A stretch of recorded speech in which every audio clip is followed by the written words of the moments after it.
দূর থেকে কাউকে হাসি খুশি দেখলে আমরা ধারণা করিনি মানুষটা সুখী।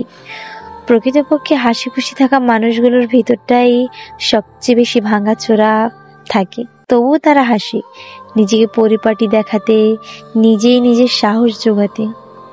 দুনিয়ার এই রঙ্গমঞ্চ টিকে থাকতে মানুষ জীবনের শেষ অবধি নাটক করে যায়।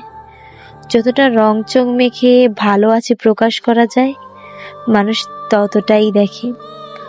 শুধু মানুষ দেখে না, ভিতরের লুকিয়ে থাকা অন্ধকার। মানুষ শোনে না চাপা কান্নার হাহাকার। এই হাহাকার যে মানুষকে ভেতরে ভেতরে মেরে ফেলে, তবু এই মরণগুলো মানুষ দেখে না। দেহের মরণে সবাই কাঁদে, মনের মরণে কেউ কাঁদে না। কথার তীর অনেক ধারালো অস্ত্র। এই অস্ত্রের আঘাত যে পেয়েছে কেবল সেই জানে ক্ষতটা ঠিক কতটুকু গভীর স্থান করেছে। সবাই আপনাকে ভালো বলবে না, সবাই আপনার চঞ্চলতা, শিশুসুলভ আচরণ মেনে নেবে না, সবাই আপনার মনের গহীনে আড়াল হয়ে থাকা যন্ত্রণাটুকু আঁচ করতে সক্ষম হবে না।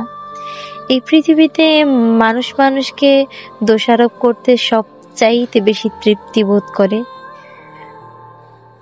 আপনার ক্ষুদ্র কিংবা মহৎ সকল ভুলগুলোকে তারা নিজ সুবিধা মতো আপনার বিরুদ্ধে অস্ত্র হিসেবে প্রয়োগ করবে এবং আপনাকে ক্রমাগত দোষী সাব্যস্ত করে যাবে।